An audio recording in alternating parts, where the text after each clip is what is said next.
नमस्कार दोस्तों, एक बार फिर स्वागत है आपका आपके अपने चैनल पे। आइए बहुत ही प्यारे और मस्त तरीके से हम पढ़ने वाले हैं आपका यानी लाइन मैन के लिए या एसए के लिए टीजीटी यूपीपीसीएल टीजी इलेक्ट्रिशियन की थ्योरी यानी थ्योरी के अंदर पावर सिस्टम के एमसीक्यू बहुत ही प्यारे प्यारे। और आज 200 क्वेश्चन रहने वाले हैं। 200 मोस्ट इंपॉर्टेंट क्वेश्चन है पावर सिस्टम के सारे कंप्लीट करेंगे।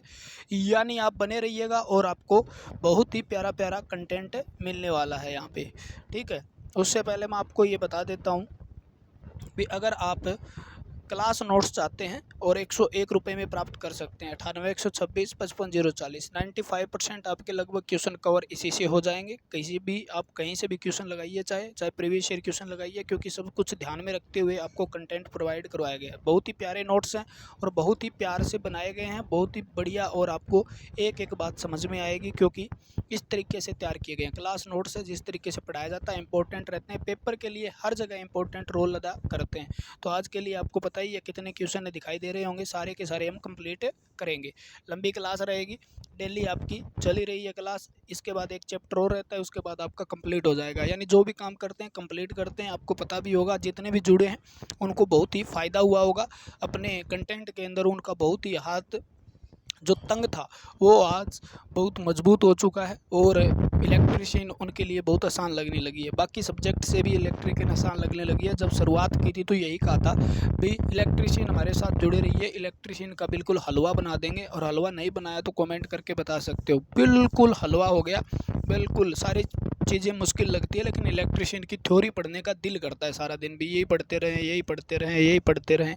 ठीक है, तो आज का पहला क्वेश्चन है अपारंपरिक स्रोत का उदाहरण कौन सा है। ठीक है, अपारंपरिक यानी सूर्य है, भूतापीय ऊर्जा भी है और पवन भी है। तो उपरोक्त सभी ये अपारंपरिक है, यानी जो मतलब बहुत ही कम प्रदूषण करते हैं और उनके आगे भविष्य में ख़त्म होने की संभावना नहीं होती, उनको अपारंपरिक स्रोत कहते हैं। पारंपरिक स्रोत जैसे कोयला हो गया, आपका नाभिकीय ऊर्जा हो गई, ये क्या है भविष्य में, जैसे आपका डीजल हो गया, पेट्रोल हो गया, ये सारी चीज़ें भविष्य में ख़त्म होने की संभावना है। जितना ज़्यादा यूज़ करेंगे ख़त्म हो जाएगी। उनके पारंपरिक कहते हैं, यानी परंपरा यानी पारंपरिक रूढ़िवादी कह सकते हो, पुराने टाइप के जो यूज़ करते आ रहे हैं।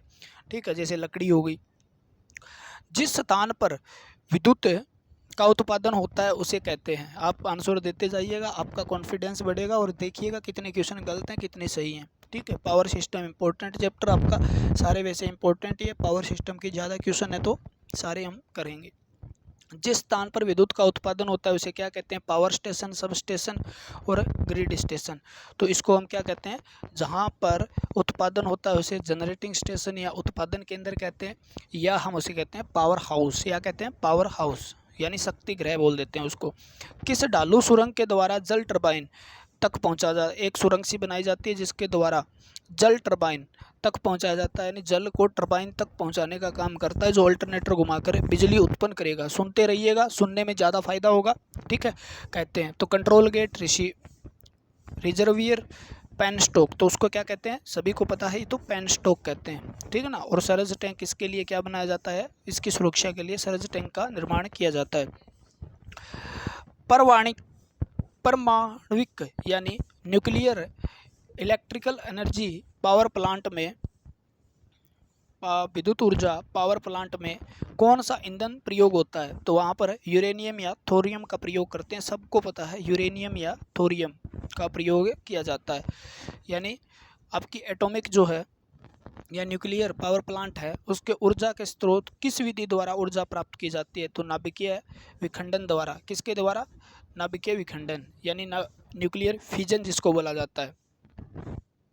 लेकिन नाभिकीय विखंडन अगर कहें तो इसका आंसर गलत हो जाएगा, क्योंकि इसके अंदर थोड़ा क्वेश्चन थोड़ा सा ऑप्शन एडवांस भी दिया गया है। तो इसका आंसर अगर ये और नहीं होता तो ये हो जाता। अब हम कहेंगे कंट्रोल्ड न्यूक्लियर फिजन कहेंगे इसको। नाभिकीय संलयन हाइड्रोजन के नाभिक हीलियम से हाइड्रोजन से मिलकर हीलियम के नाभिक बनाते हैं, उसे संलयन कहते हैं, फ्यूजन कहते हैं उसको। वो सूर्य के अंदर होता है। ठीक है, तो नियंत्रित आ जाए तो ये ऑप्शन करना है आपको। अगर नियंत्रित नहीं दिया, सीधा नाभिकीय विखंडन दिया है, तो वो भी आपका आंसर सही होगा।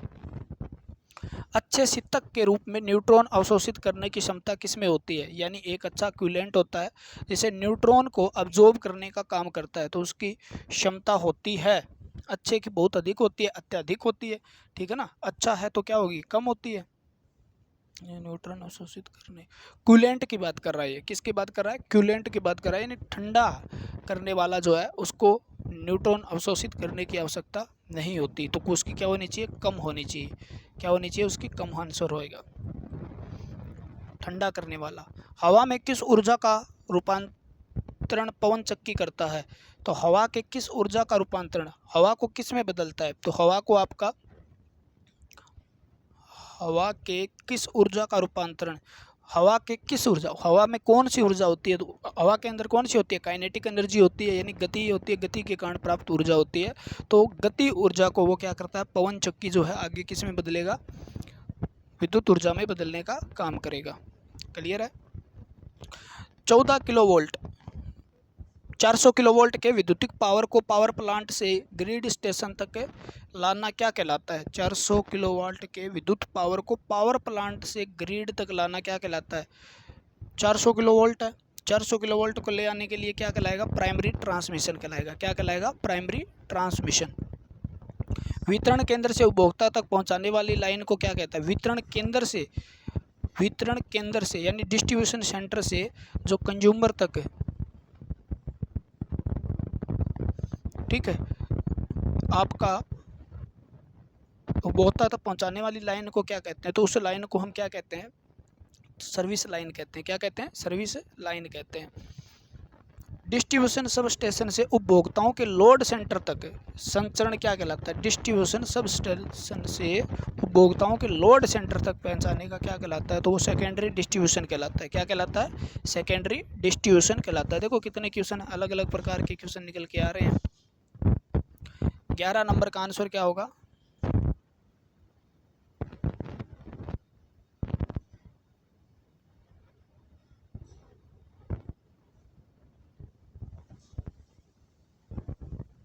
दो आरसीसी,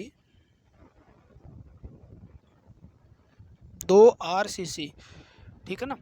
कंक्रीट वाले जो आपके पोल होते हैं उनको आरसीसी पोल कहा जाता है। बीच की दूरी कितनी होनी चाहिए, तो बीच की दूरी कितनी होनी चाहिए, 60 से 100 मीटर, ठीक है, 60 से 100 मीटर। एससी का सतह प्रभाव किस कारकों पर निर्भर करता है, एससी का सतह प्रभाव यानी जो आपका जिसको आप स्किन इफेक्ट कहते हैं वो किस पर निर्भर करता है, स्किन इफेक्ट किस पे निर्भर करता है, तो फ्रीक्वेंसी पे, चालक के व्यास पे, चालक की आकृति पे, सभी पे डिपेंड करता है। उपरोक्त सभी आंसर आ जाएगा। एसी के किस गुण के कारण ओजोन गैस का निर्माण होता है, किस गुण के कारण ओजोन गैस का निर्माण होता है, स्किन इफेक्ट से, प्रॉक्सिमिटी यानी जो प्रॉक्सिमिटी जिसको बोलते हैं आप वो इफेक्ट होता है, समीपता प्रभाव जिसको बोलते हैं, स्किन यानी आपका त्वचा प्रभाव जिसको बोलते हैं, कोरोना। तो आपका आंसर क्या रहने वाला है, कोरोना इफेक्ट के कारण ओजोन परत का निर्माण होता है, यानी ओजोन गैस बनेगी और ऑक्सीजन के अणुओं मिलकर क्या होके O3 जिसको हम ओजोन बोलते हैं उसका निर्माण होता है। ऑयल सर्किट ब्रेकर के आरक को कौन समाप्त करता है, आरक को कौन समाप्त, ऑयल सर्किट ब्रेकर में आरक को कौन, ठीक है, समाप्त, ऑयल नाम ही है तो ऑयल जहाँ पे भी शब्द आए, जैसे वायु सर्किट ब्रेकर कह दे, निर्वात सर्किट ब्रेकर कह दे, तो जहाँ पर आगे लिखा हो मतलब ऑयल लिखा है तो ऑयल करेगा, ठीक है, हवा लिखा है तो हवा करेगी, निर्वात लिखा है तो निर्वात करेगा, FF6 लिखा हुआ है तो वो करेगा, ठीक है। तो आपका आंसर क्या आएगा, अचालक तेल। एयर ब्लास्ट सर्किट ब्रेकर में वायु का दाब कितना होता है, अच्छा क्वेश्चन है, बढ़िया क्वेश्चन है। एयर ब्लास्ट के अंदर कितना होता है, तो आपका आंसर होएगा 50 से 60 kg पर सेंटीमीटर स्क्वायर। ELCB कम से कम कितने लीकेज धारा को समझ सकता है, ELCB अर्थ लीकेज सर्किट ब्रेकर जिसको बोलते हैं वो कितने धारा को समझ सकता है, तो 50 milliampere, 70 milliampere, 100 milliampere और 500 मिली एम्पियर। तो आपका आंसर क्या होगा, 100 मिली एम्पियर लीकेज धारा अगर है तो उसको समझ के वो क्या करेगा, सर्किट को ब्रेक करने का काम करेगा। रिवाइबल फ्यूज जो है यानी दोबारा हम जिसको बोलते हैं रिवायरेबल फ्यूज जो है वो क्या है, वायर क्या बोलते हैं उसको, तो हम उसको क्या बोलते हैं, किट-कैट फ्यूज बोलते हैं। 1.4 जिसका क्या होता है, किट-कैट फ्यूज का 1.4 वो होता है फ्यूजिंग फैक्टर। थर्मल रिले विद्युत धारा के किस प्रभाव पे काम करती है? तो सबको पता है उसमें प्रभाव पे काम करती है। लिक्विड टाइप फ्यूज कौन सा द्रव भरा होता है? तो लिक्विड टाइप फ्यूज के अंदर आपका क्या भरा होता है? तो आप कहोगे जी कार्बन टेट्रा क्लोराइड भरा होता है, CCl4, ठीक है ना, कार्बन टेट्रा क्लोराइड भरा होता है। सारे बढ़िया क्वेश्चन है।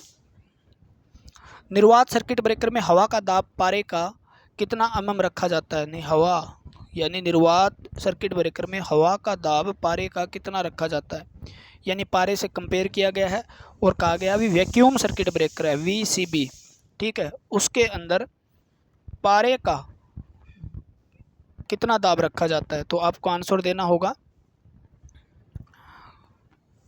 10⁻³ mm। सर्किट ब्रेकर के किस विद्युत वितरण परिपथ को किस अवस्था में तोड़ने और जोड़ने का कार्य करता है? तो तोड़ने का तो असामान्य व्यवस्था में, ठीक है, और जोड़ने का काम सामान्य व्यवस्था में करता है। तो इसका आंसर क्या हो जाएगा? ए। सामान्य व्यवस्था में ये जोड़ने का काम करता है और असामान्य व्यवस्था में ये तोड़ने का काम करता है, यानी ऑन ऑफ की बात कर रहे हैं।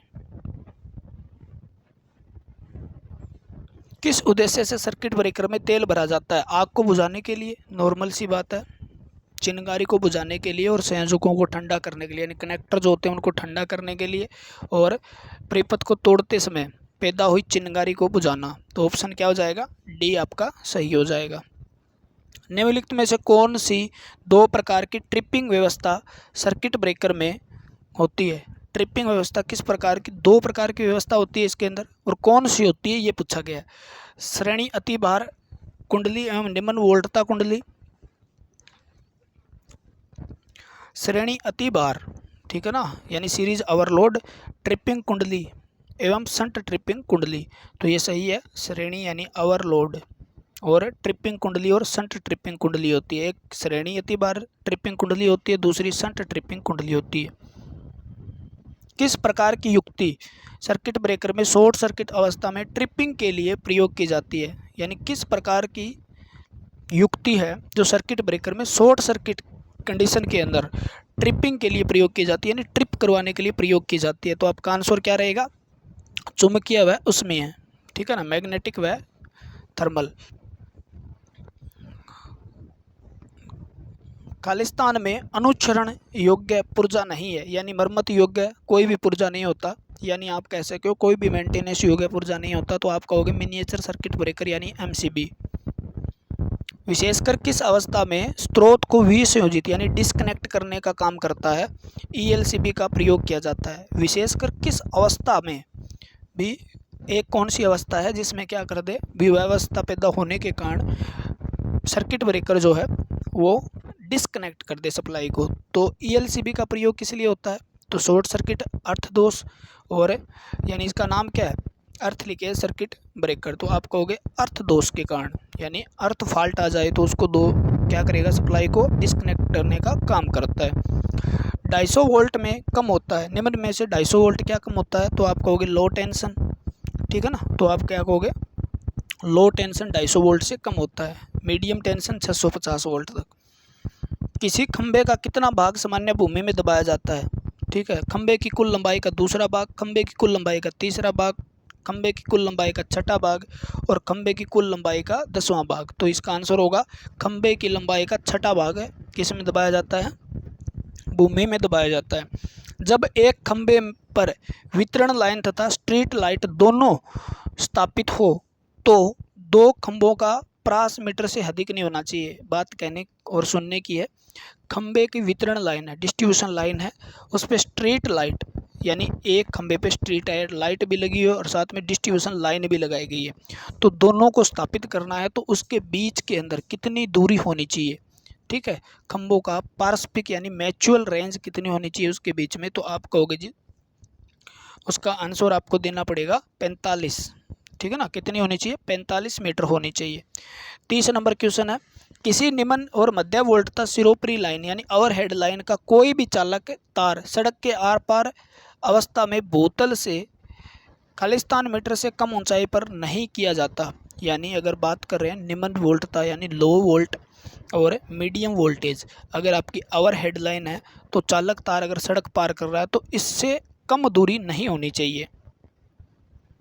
क्या नहीं होनी चाहिए? कितने मीटर से कम दूरी नहीं होनी चाहिए? तब आपका आंसर आएगा 5.791। ठीक है, पूरा डाटा एकदम एग्जैक्ट याद करना पड़ेगा क्योंकि नियम के अनुसार है ये।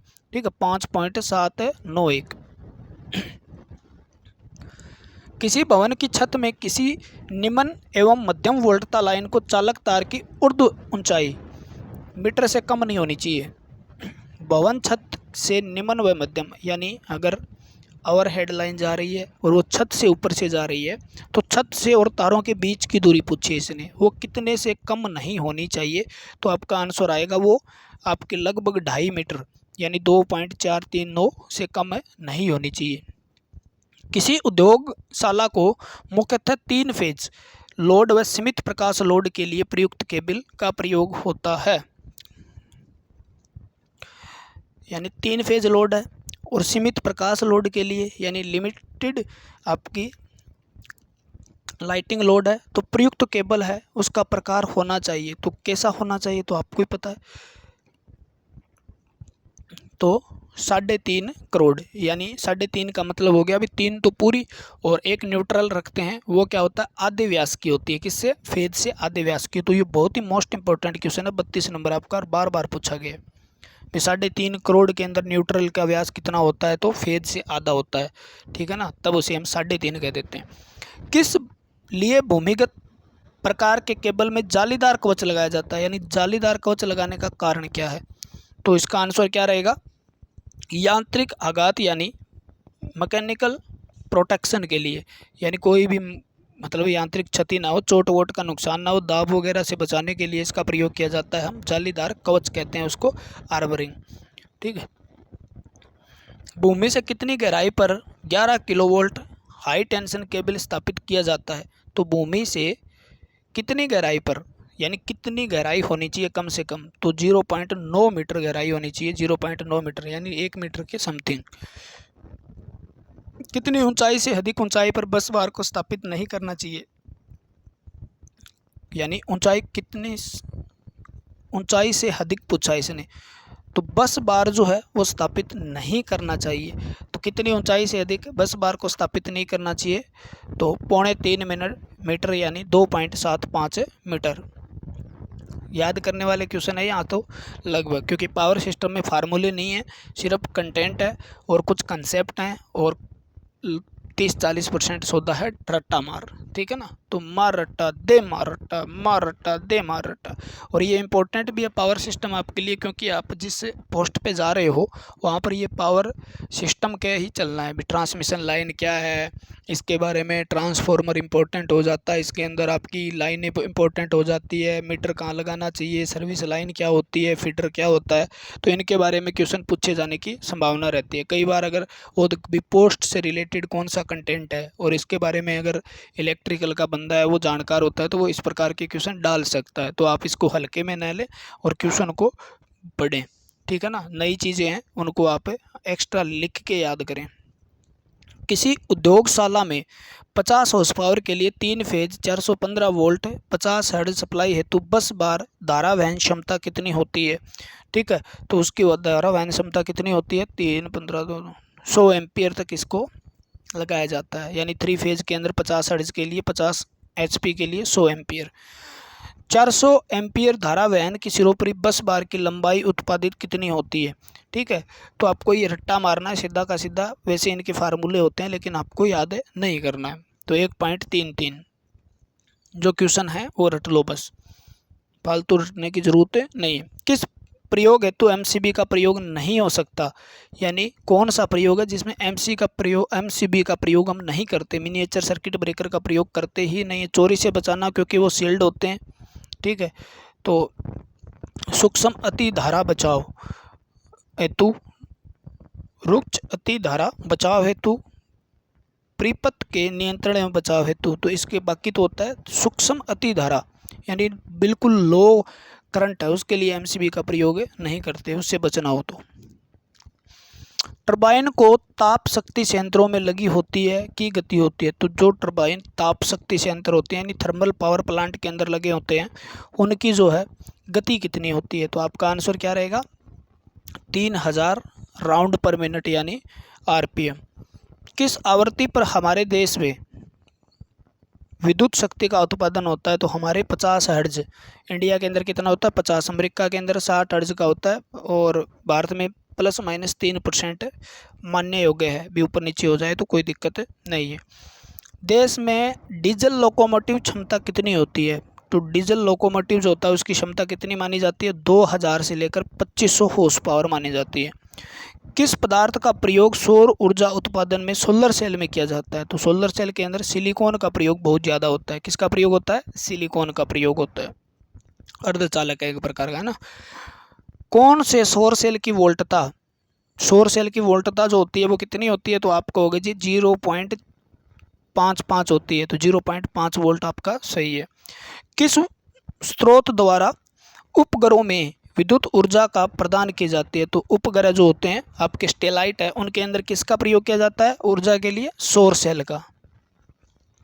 विद्युत सप्लाई से संयोजित संपूर्ण उपकरणों की 77 रेटिंग का योग होता है।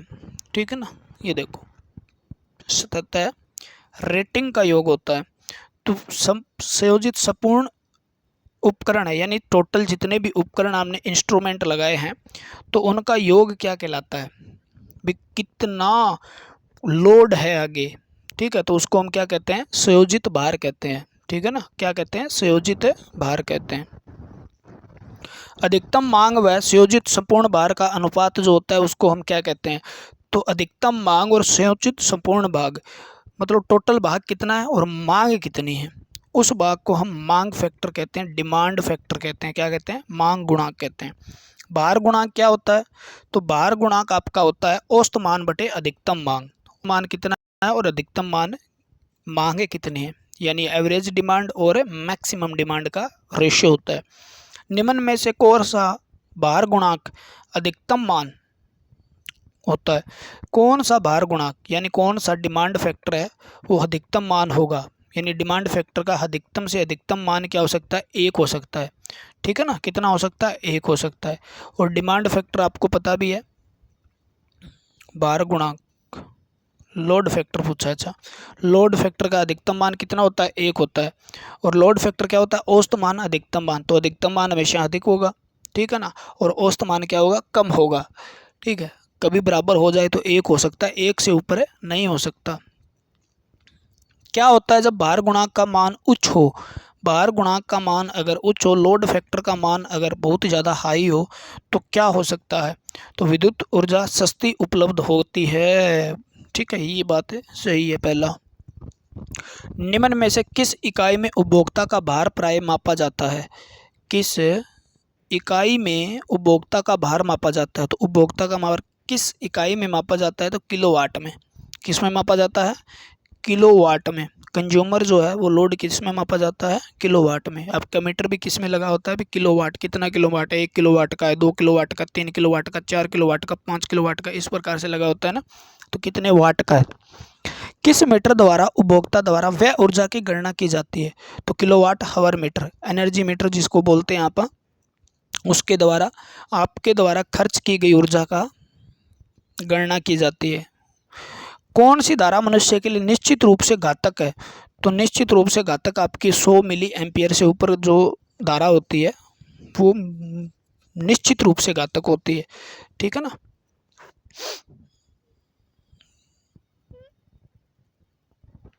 निम्नलिखित में से कौन सा मान विद्युत धारा का अधिकतम मान है जो मनुष्य के शरीर को हानि पहुंचा सकता है? तो हानि नहीं पहुंचा सकता। तो नहीं पहुंचा सकता तो आपका आंसर आएगा 9 मिली एम्पियर। और ये क्वेश्चन है ना बहुत बार रिपीट हुआ है भाई। 9 मिली एम्पियर धारा तक क्या होती है? मनुष्य को कोई हानि नहीं पहुंचती। एक सेंसिटिव प्रकार की, सेंसेबल प्रकार की होती है। भी पता चलता है इसमें करंट है लेकिन कम है। ठीक है, 9 मिली एम्पियर।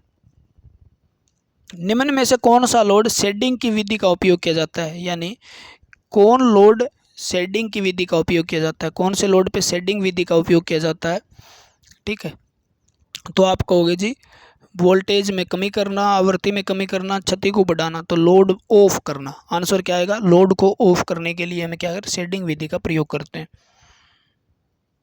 कौन सी प्रणाली में भारत में ट्रांसमिशन किया जाता है? तो ट्रांसमिशन 3 वायर 3 फेज के अंदर किया जाता है। किस में किया जाता है? 3 वायर 3 फेज के अंदर। और सेकेंडरी डिस्ट्रीब्यूशन क्या किया जाता है? 3 वायर 3 फेज 4 वायर में। निम्न में से सत्य होता है, कौन सा सत्य है? तो आप कहोगे एसी डीसी ट्रांसमिशन अधिक उत्तम है। एसी ट्रांसमिशन डीसी ट्रांसमिशन से अधिक उत्तम है।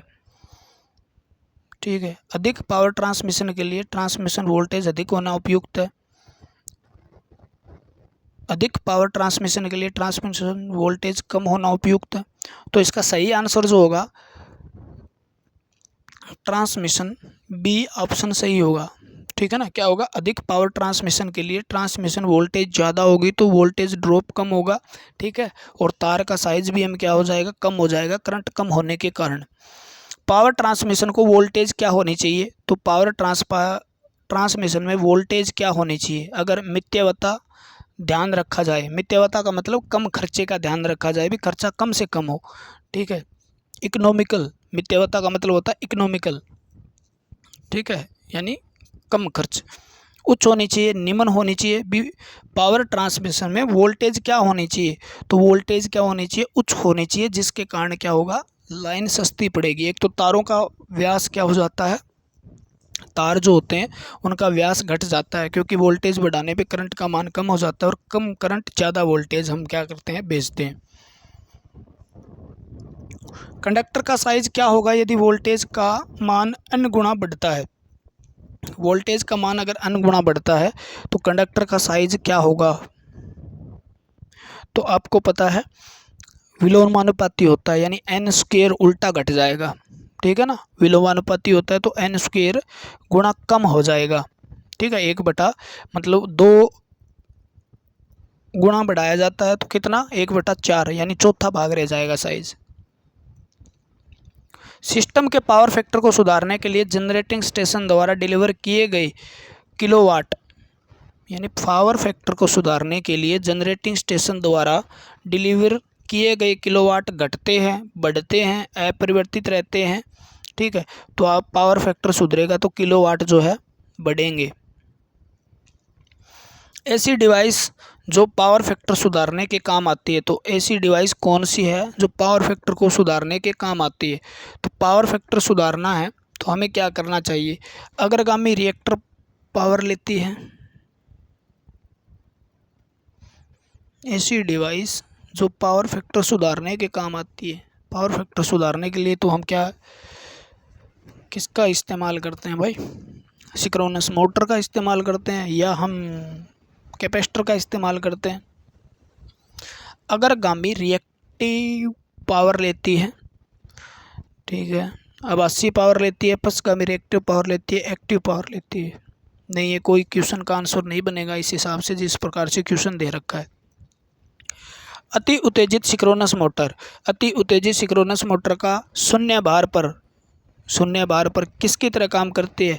तो सिंक्रोनस मोटर सिंक्रोनस, ठीक है, कंडेंसर की काम करती है। कंडेंसर यानी संधारित्र की तरह काम करती है, तुल्यकालिक संधारित्र इसको कहा जाता है, और ये पावर फैक्टर को सुधारने का काम करती है। किस प्लांट द्वारा भारत में विद्युत ऊर्जा का अधिकतम भाग जनरेट किया जाता है? किस प्लांट द्वारा भारत में विद्युत ऊर्जा का अधिकतम भाग जनरेट किया जाता है? अच्छा, किस पावर प्लांट द्वारा? तो ये भारत में या विश्व में पूछे तो थर्मल पावर प्लांट द्वारा उत्पादित किया जाता है। सबसे ज़्यादा विद्युत उत्पादित किससे होती है? थर्मल पावर प्लांट से। खालिस्तान में ध्रुवों की संख्या अधिकतम होती है, तो पोल सबसे ज़्यादा किस में होते हैं? तो पोल सबसे ज़्यादा किस में होते हैं? हाइड्रोलिक टरबाइन के साथ कपल्ड अल्टरनेटर में, स्टीम टरबाइन के साथ कपल्ड अल्टरनेटर में, स्टीम इंजन के साथ कपल्ड अल्टरनेटर में, उपरोक्त में कोई नहीं। तो हाइड्रोलिक टरबाइन के साथ कपल्ड अल्टरनेटर में पोल की संख्या जो होती है वो ज़्यादा होती है। किस में होती है? पोल की संख्या, क्योंकि इसके अंदर हम सेलिएंट प्रकार का पोल लगाते हैं। क्या लगाते हैं? जिसमें 6 से 40 तक हम क्या करते हैं? पोलों का प्रयोग करते हैं। तो इसमें किस प्रकार का? सेलिएंट पोल लगाते हैं। तो वो अल्टरनेटर जो होता है, तो हाइड्रोलिक के अंदर क्या होती है? पोल की संख्या ज़्यादा होती है।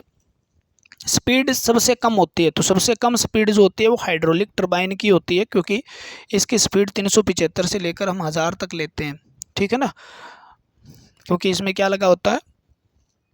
सेलिएंट प्रकार का रोटर होता है अल्टरनेटर के अंदर। अचार से फ्यूज के द्वारा सबसे अधिक सुरक्षा प्राप्त होती है। कब अचारसी फ्यूज द्वारा सबसे अधिक सुरक्षा प्राप्त होती है? शॉर्ट सर्किट दोष पर प्राप्त होती है, निम्न धारा दोष पे प्राप्त होती है, रिवर्स धारा प्रभावित होने पे प्राप्त होती है, ओपन सर्किट दोष होने पर प्राप्त होती है। तो आपका आंसर क्या रहेगा? शॉर्ट सर्किट फॉल्ट जब होता है तो सबसे ज़्यादा अचारसी फ्यूज क्या देता है? सुरक्षा देता है। ग्राउंड वायर का उपयोग कहाँ किया जाता है? तो ग्राउंड वायर का उपयोग टावर को सपोर्ट करने के लिए, सर्किट के कनेक्टर या अन्य युक्तियों को अर्थ प्लेट से कनेक्ट करने के लिए। तो आपका आंसर सही हो जाएगा भी सर्किट के कंडक्टर जितने भी हैं, ठीक है, और अन्य युक्तियों को अर्थ प्लेट से कनेक्ट करने के लिए जिस वायर का प्रयोग करते हैं उसे हम ग्राउंड वायर कहते हैं। क्या कहते हैं? ग्राउंड वायर कहते हैं। सर्किट ब्रेकर क्या करता है जब किसी सिस्टम में कोई दोष उत्पन्न होता है? तो सर्किट ब्रेकर क्या करता है? सर्किट ब्रेकर क्या करता है जब किसी सिस्टम में दोष उत्पन्न होता है? जब कोई दोष उत्पन्न होता है तो सर्किट ब्रेकर क्या करता है? उसको अपने आप ओपन कर देता है, ठीक है ना, सप्लाई को ओपन करने का काम करता है, यानी सेल्फ ऑपरेटेड होता है ना। किसके द्वारा अर्थ कंडक्टर जो होता है उसका साइज निर्धारित होता है? तो कमरे के तापमान, सर्विस लाइन की वोल्टेज, सर्विस लाइन की एम्पियर क्षमता, कंडक्टर के विद्युत सामर्थ्य। तो आपका आंसर क्या रहेगा? क्योंकि कंडक्टर का साइज जो है करंट के हिसाब से लिया जाता है, तो एम्पियर क्षमता। कहाँ का ग्राउंडिंग की जाती है? कहाँ पर ग्राउंडिंग की जाती है? सप्लाई व रिसीवर के मध्य, सप्लाई के सिरे पर, रिसीविंग के सिरे पर, उपरोक्त में कोई नहीं। तो आपका आंसर आएगा सप्लाई के सिरे यानी टर्मिनल पर की जाती है। आरक प्रतिरोध क्या होगा यदि सर्किट ब्रेकर में आरक की लंबाई बढ़ती है? आरक प्रतिरोध क्या होगा यदि सर्किट ब्रेकर में आरक की लंबाई बढ़ती है? घटता है, बढ़ता है, पहले घटता है फिर बढ़ता है, पहले बढ़ता है फिर घटता है। तो इसका आंसर आएगा बढ़ता है। आरक की लंबाई बढ़ाने पर सर्किट ब्रेकर का प्रतिरोध क्या होगा? बढ़ेगा। कौन से सर्किट ब्रेकर सामान्यतः रेलवे में प्रयोग किए जाते हैं? तो ये सबसे इम्पोर्टेंट और बहुत प्यारा इंपॉर्टेंट क्वेश्चन है। फिर रेलवे के अंदर किस प्रकार के सर्किट ब्रेकर प्रयोग किए जाते हैं? तो एयर सर्किट ब्रेकर प्रयोग किए जाते हैं। कौन सा circuit breaker EH extra high tension के लिए प्रयोग किया जाता है? तो कौन सा सर्किट ब्रेकर है जो एक्स्ट्रा हाई टेंशन के लिए प्रयोग किया जाता है? तो आपका आंसर रहेगा high tension. Extra high tension के लिए हम 750 किलो वोल्ट तक हम प्रयोग करते हैं आपका SF6, ठीक है ना, सल्फर हेक्सा फ्लोराइड प्रकार का जो होता है उसका प्रयोग करते हैं ऑयल सर्किट ब्रेकर। रिले का मुख्य कार्य क्या है? तो रिले का मुख्य कार्य है दोष ढूंढना। क्या है? ये एक सेंसिटिव डिवाइस होता है, ये सर्किट को ऑन ऑफ करने का काम नहीं करता, ये सर्किट ब्रेकर के माध्यम से सर्किट को ऑन ऑफ करवाने का काम करता है। तो आपका आंसर होगा फॉल्ट का पता लगाना। कौन सा रिले विद्युत पावर सिस्टम से अधिकतर प्रयोग होता है? सबसे ज़्यादा प्रयोग होने वाला पावर सिस्टम में रिले कौन सा है? तो थर्मल रिले, इलेक्ट्रोमैग्नेट रिले और प्रकाशीय रिले। तो पावर सिस्टम में सबसे ज़्यादा प्रयोग होने वाला रिले जो होता है वो इलेक्ट्रोमैग्नेट रिले होता है, ठीक है, इलेक्ट्रोमैग्नेट रिले होता है। सल्फर हेक्सा फ्लोराइड यानी SF6 की अपेक्षा पैरावैद्युतिक सामर्थ्य वायु की तुलना में कितना गुना होता है? तो SF6 का कितना होता है? वायु की तुलना में डाई इलेक्ट्रिक स्ट्रेंथ जो होती है, ठीक है, रिलेटिव डाई इलेक्ट्रिक स्ट्रेंथ जो होती है वो कितनी ज़्यादा होती है? तो कितनी ज़्यादा होती है वायु से? तो आपका आंसर रहेगा 5 गुना ज़्यादा होती है, 5 से 6 गुना के बीच में होती है, 5 से 6 गुना यानी 5 गुना ज़्यादा होती है। एक एक चीज़ लिखाई हुई है नोट्स के अंदर, आपको भी बहुत ही कम चांस है भी आपकी क्वेश्चन गलत होंगे, क्योंकि नोट्स इस प्रकार से आपको दिए गए हैं, बना के इस प्रकार से थ्योरी करवाई गई है जिसके अंदर मैक्सिमम चीज़ें कवर होती है। अभी 4-5 क्वेश्चन रह जाते हैं, 100 में से बाकी सारी चीज़ें कवर हो जाएगी, ठीक है, और वो क्वेश्चन के अंदर आपको सारे कवर करवाए गए हैं। कंटेंट आपको पूरा 100% डिलीवर किया गया है जितना भी है, तो बहुत बढ़िया तरीके से आपकी तैयारी हो जानी चाहिए। बाकी आप पे डिपेंड करता है भी आप कितना पढ़े हो, ठीक है, और कहाँ से पढ़े हो।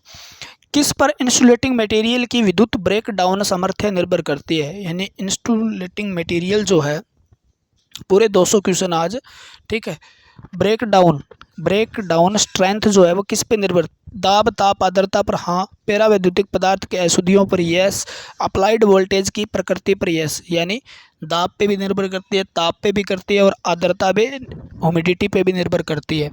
और डाई इलेक्ट्रिक जो मटेरियल है उसके अंदर इम्प्योरिटी क्या है उस पर भी डिपेंड करती है।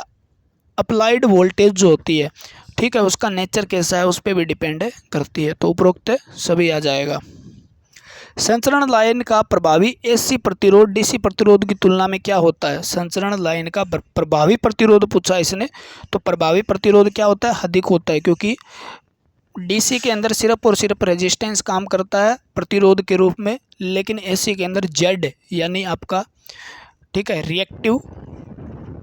रिएक्टेंस भी काम करता है, कैपेसिटिव रिएक्टेंस, इंडक्टिव रिएक्टेंस और उसके बाद में रेजिस्टेंस, सारे काम करते हैं। तो प्रभावी प्रतिरोध जो होगा वो क्या होगा? अधिक होगा एसी का। क्या कारण है कि संचरण लाइन में एसी व डीसी प्रतिरोध समान नहीं होता? तो उसका कारण ये भी हो सकता है तवचिक प्रभाव, ओम का नियम, चालकों की भिन्न प्रतिरोधक लेंस का नियम। तो इसका मेन कारण जो है वो स्किन इफेक्ट होता है। क्या होता है? Skin effect. स्किन इफेक्ट के कारण एसी संचरण लाइन में धारा की प्रवृत्ति कैसी हो जाती है? तो स्किन इफेक्ट में एसी संचरण यानी एसी ट्रांसमिशन लाइन में धारा की प्रवृत्ति कैसी हो जाती है? चालक की सतह में प्रवाह होने की होती है, भंवर धारा हानियाँ उत्पन्न होती है, चालक में अधिक वोल्टपात करने की होती है, चालक के मध्य प्रवाह होने की होती है। तो आपका सीधा आंसर होगा भी चालक की सतह पर करंट का प्रवाह होना शुरू हो जाता है, जिसके कारण चालक का क्या हो जाता है? व्यास बढ़ जाता है। स्किन इफेक्ट यही तो होता है। प्रत्येक डिस्क को सस्पेंशन टाइप इंसुलेटर लगे होते हैं, तो वोल्टेज का, अगर प्रत्येक डिस्क जो सस्पेंशन टाइप इंसुलेटर लगे होते हैं, यानी सस्पेंशन टाइप इंसुलेटर जो होते हैं वो लगे होते हैं, तो प्रत्येक डिस्क में वोल्टेज का वितरण क्या होगा? वितरण समान होगा, शून्य होगा का वितरण असमान होगा, लगभग नहीं के बराबर होगा। तो इसका आंसर क्या होगा? वितरण असमान होगा। वोल्टेज का वितरण क्या होगा? असमान होगा। निम्न में से कौन सा कोरोना कहलाता है? तो कोरोना क्या होता है? चालकों में अत्यधिक धारा प्रवाह के कारण चालकों का गर्म होकर चमकना, डिले कनेक्शन पर सफूलिंग यानी स्पार्किंग उत्पन्न होना, चालकों में चारों ओर वायु के आयनीकृत के कारण ओजोन गैस की परत बनना, ठीक है, और उपरोक्त सभी। तो बात सारी सही है, ठीक है। अगर डिले चालक है तो स्पार्किंग पैदा करेगा, और चालकों में अत्यधिक धारा प्रवाह के कारण चालकों को गर्म होकर चमकना पड़ेगा, और धाराओं के चारों ओर वायु के जो आयन हैं, ठीक है ना, वायु के अंदर जो है कण है वो आयनीकृत होकर ओजोन गैस का निर्माण करेंगे। किस कारण से संचरण लाइन में कोरोना उत्पन्न होता है? तो संचरण लाइन में कोरोना उत्पन्न होने का एक ही कारण है, मेन कारण जो है वो है चालकों का व्यास और तथा उसके मध्य में दूरी कितनी है। अभी दो आपके तार बिछाए गए हैं, दोनों तारों के बीच में दूरी कितनी है और उस तार का व्यास कितना है? तो चालकों के व्यास और उसके मध्य में दूरी। किस कारण से संचरण लाइन में झोल आता है? तो झोल आने का कारण क्या? झोल का मतलब होता है तार का ढीला हो जाना और लटक जाना, बीच में क्या होता है? एक झूले की तरह आकृति बन जानी, ठीक है। दो खंभे के मध्य की दूरी, चालक में तनाव के कारण भी, चालक के प्रति यूनिट लंबाई का भार भी, तो सारे पे डिपेंड करता है। ये उपरोक्त सभी आ जाएगा। कोरोना हानि से संचरण लाइन की दक्षता पर क्या प्रभाव पड़ता है? तो कोरोना इफेक्ट से संचरण लाइन की दक्षता क्या हो जाती है? कम हो जाती है। क्या हो जाती है? दक्षता कम हो जाएगी। कोई भी नुकसानदायक चीज़ है उसके कारण क्या होगी? एफिशिएंसी घटेगी। अधिकतम संचरण वोल्टता जो भारत में होता है, अधिकतम संचरण जो होता है भारत के अंदर कितना होता है? संचरण पूछा इसने, उत्पादन नहीं पूछा, ध्यान रखना। भारत के अंदर 400 किलोवाट होता है, और एक स्टूडेंट ने बताया था सर जी ये तो यूपी में होता है, बस एक जगह, बाकी कहीं नहीं होता। तो 400 किलोवाट तक होता है। त्वचिक प्रभाव यानी स्किन इफेक्ट जो होता है वो क्या है? स्किन इफेक्ट के बारे में आपको तथ्य दिए मिलेंगे, और वो क्या कहते हैं देखते हैं। चालक प्रतिरोध की चुंबकशीलता बढ़ने पर कम होता है, धारा की आवृत्ति अधिक होने पर कम होता है, चालक का व्यास बढ़ने पर कम होता है, और चालक पदार्थ की प्रतिरोधकता बढ़ने से कम होता है। तो इसका आंसर आएगा चालक के पदार्थ की प्रतिरोधकता बढ़ने से क्या हो जाएगा? ये मान इसका कम हो जाता है। निम्न में से कौन सा कोरोना प्रभाव है? निम्न में से कौन सा प्रभाव कोरोना प्रभाव को दर्शाता है? ठीक है। तो कोरोना प्रभाव किसके कारण होता है तो आपको पता ही था। और इससे क्या होता है, ऊर्जा की हानि बढ़ती है, लाइन का प्रेरकत्व बढ़ता है, लाइन का प्रतिघात बढ़ता है, लाइन की धारिता कम होती है। तो आंसर ए आएगा, ऊर्जा हानि बढ़ती है यानी एनर्जी लॉस होता है। कोरोना प्रभाव से क्या होता है, तो कोरोना प्रभाव से क्या होता है, ओजोन गैस उत्पन्न होती है जिस गंध द्वारा पहचाना जा सकता है। अच्छा, चालक के चारों ओर नीले रंग का चमकदार आवरण उत्पन्न होता है, ये बात सही है। इसिंग साउंड भी उत्पन्न होती है, ये भी सही है। उपरोक्त सभी आ जाएगा, उपरोक्त सभी। क्या कारण है कि संचरण लाइनों में दो खंभों के मध्य चालक कंटेनरी के रूप में झूल जाता है, तो वो क्या होता है, सेग। झूलना क्या होता है, सेग, जिसे हम झूला कह देते हैं ना, झूला। तो आपका 89 का क्या हो जाएगा, ए हो जाएगा। निम्न में से कौन सा एनटीपी पर वायु की भंजक वोल्टता दर्शाता है। एनटीपी, कौन सी एनटीपी पे वायु की भंजक यानी ब्रेकडाउन वोल्टेज को दर्शाता है। 3 × 10⁴, 5 × 10⁻³ वोल्ट पर सेंटीमीटर, 3 × 10⁻³ यानी आप याद करो 3 किलो वोल्ट को बेचारे को, है ना। तो कितना होता है, 30 से 40 किलो वोल्ट पर mm में होता है। तो इसका आंसर आएगा ए, इसने सेंटीमीटर में दे रखा है ना। और 10⁻³ का किलो वोल्ट बना लेंगे और 1 बच जाएगा, उसको 30 कर देंगे। क्या कारण है कि विद्युत शक्ति का संचरण उच्च वोल्टता पे यानी हाई वोल्टेज पे ट्रांसमिशन किया जाता है, उसका कारण बताइए। संचरण हानियाँ कम होती है, निम्न वोल्टता से यंत्रों का बचाना, उच्च धारा यंत्रों को बचाना। तो मेन कारण इसका होता है जो संचरण हानियाँ कम हो जाती है, क्योंकि हानियाँ करंट पर डिपेंड करती है। ठीक है, हानियाँ जो है वो करंट पर डिपेंड करती है, तो हानियाँ क्या हो जाती है, कम हो जाती है। निम्न में से कौन सा पदार्थ बस बार के लिए उपयुक्त है, तो बस बार के लिए सबसे उपयुक्त माना जाता है कॉपर, और सामान्यतः उपयोग किया जाता है एल्यूमिनियम का।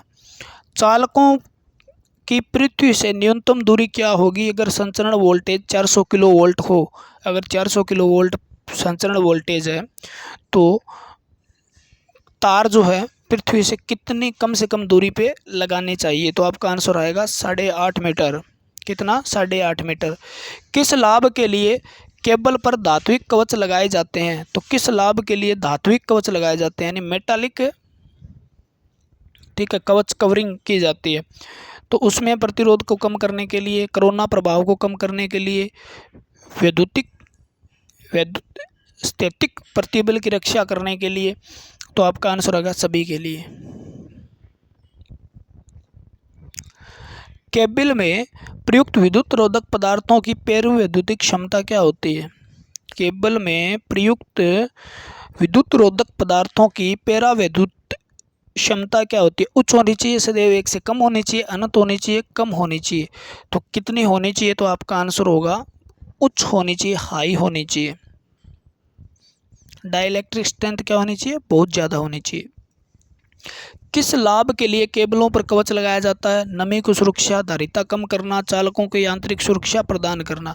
तो केबलों पर कवच लगाना है तो वो किसके कारण होता है, सुंदरता को बढ़ाना, नमी से सुरक्षा करना, धारिता कम करना, चालकों को यांत्रिक शक्ति प्रदान करना। तो आपका आंसर क्या रहेगा, नमी से सुरक्षा प्रदान करना। ठीक है ना। कौन सा केबल अति वोल्टता है, तो अति वोल्टता पे प्रयुक्त होने वाला केबल कौन सा है, तो आपका होगा एक तो गैस द प्रेशर्ड केबल बोलते हैं इसको, क्या बोलते हैं, प्रेशर केबल, या तो ऑयल प्रेशर्ड हो गया या गैस प्रेशर्ड, दोनों का यूज किया जाता है। गहराई की खाई भूमिगत केबल हेतु भूमि में खोदी जाती है, यानी अंडरग्राउंड केबल बिछाने के लिए कितनी गहराई में खोदी जाती है, यानी खाई जो होती है वो कितने गहराई में खोदेंगे, तो आपका होगा 1.2 मीटर। दोष युक्त केबल के साथ एक अन्य दोष रहित केबल उपलब्ध होने पर दोष ज्ञात करने के लिए किस उपयुक्त विधि प्रयुक्त की जाती है, यानी एक दोष रहित है यानी दोष नहीं है और एक में दोष है, तो किस विधि का प्रयोग करेंगे। ठीक है, तो लूप परीक्षण, ब्लेवियर परीक्षण, उपरोक्त दोनों। तो किसका आंसर क्या आ जाएगा, लूप टेस्टिंग करते हैं आप। ठीक है, क्या करते हैं, लूप टेस्टिंग करते हैं। निम्न में से कौन सा दोष भूमिगत केबल में उत्पन्न हो सकता है? तो भूमिगत केबल में कौन सा होता है? खुला परिपथ दोष हो सकता है, लघु परिपथ भी हो सकता है, यानी ओपन सर्किट, शॉर्ट सर्किट, और केबल का इंसुलेशन नष्ट हो सकता है। तो आपका आंसर क्या होगा? उपरोक्त है सभी। पावर ट्रांसमिशन लाइन में वोल्टेज रेगुलेशन क्या होता है? पावर ट्रांसमिशन लाइन में वोल्टेज रेगुलेशन क्या होता है? जब वोल्टता उच्च हो, यानी हाई वोल्टेज के लिए वोल्टेज रेगुलेशन जो है वो कितना होगा? तो आपका आएगा हाई वोल्टेज पर वोल्टेज रेगुलेशन VR जो होता है ना, ठीक है ना, वोल्टेज नियमन जो होता है वो क्या होता है? उत्तम होता है, क्योंकि वोल्टेज ड्रॉप कम होगी तो फुल लोड, नो लोड पे हम क्या करते हैं, जितनी वोल्टेज का मान में परिवर्तन हुआ उसे वोल्टेज रेगुलेशन कहते हैं। तो बहुत ही कम मान में परिवर्तन होता है तो उसको क्या मानते हैं? हम उत्तम मानते हैं।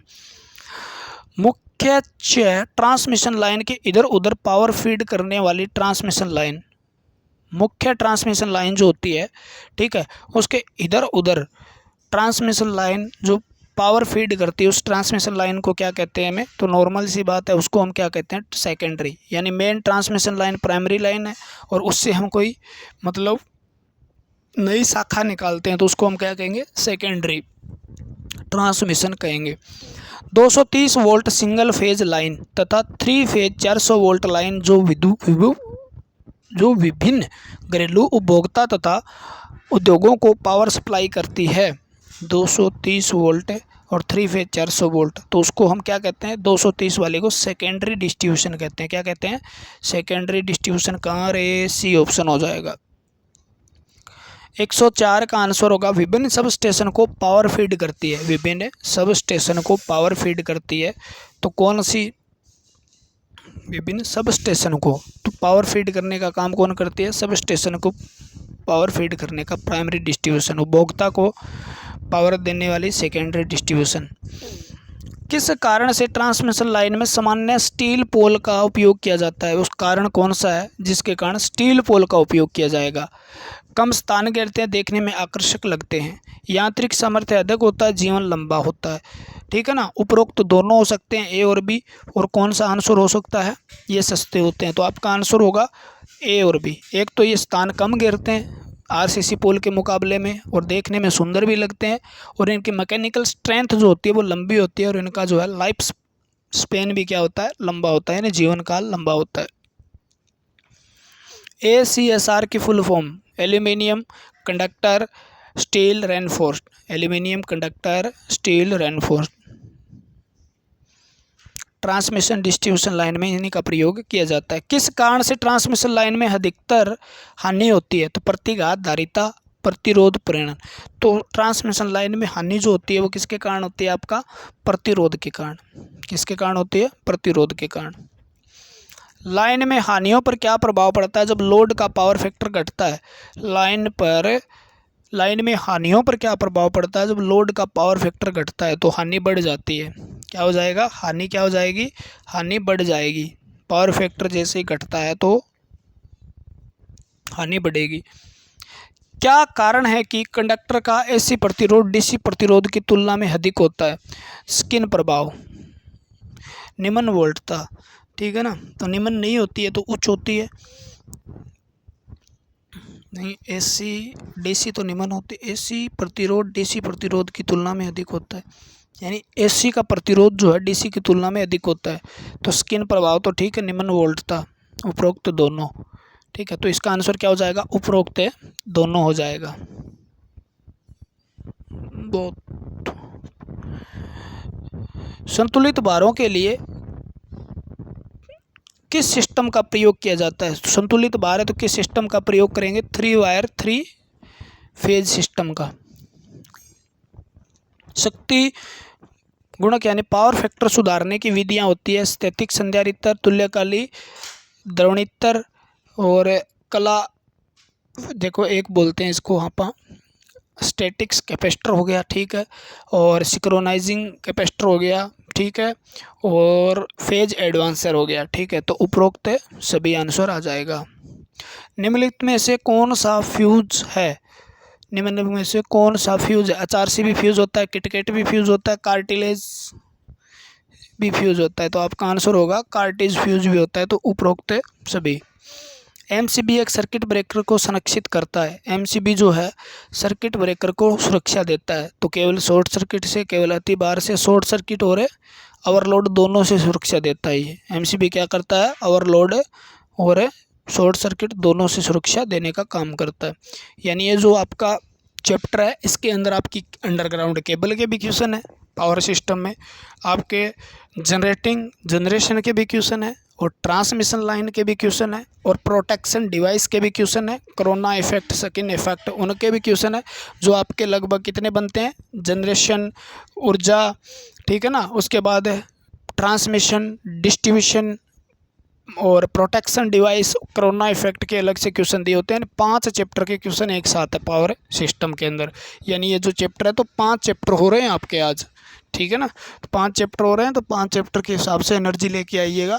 5 चैप्टर के क्वेश्चन आपको देखने को मिल रहे हैं, ठीक है। और एक चैप्टर हो रहा है जिसके अंदर आप अलग अलग नहीं बांटेंगे, उसको बेसिक इलेक्ट्रॉनिक्स कहेंगे, जिसके अंदर आपका रेक्टिफायर, ठीक है, इलेक्ट्रॉनिक्स में चालक, अचालक, सेमीकंडक्टर क्या होता है, पीएन जंक्शन क्या होता है, डायोड किस प्रकार के होते हैं, रेक्टिफायर, सारे के सारे क्वेश्चन कवर कर लेंगे जितने भी है। तो एक लास्ट चैप्टर रहता है बेसिक इलेक्ट्रॉनिक्स, उसके बाद आपके हो जाएंगे सारे चैप्टर, ठीक है, सारे कंप्लीट क्वेश्चन हो जाएंगे, आपको मज़ा आ जाएगा, ठीक है। बाकी आप मज़ा लेते रहिएगा, क्योंकि मज़े में जब पढ़ोगे तो और मज़ा आएगा, इतना लंबा जाएगा।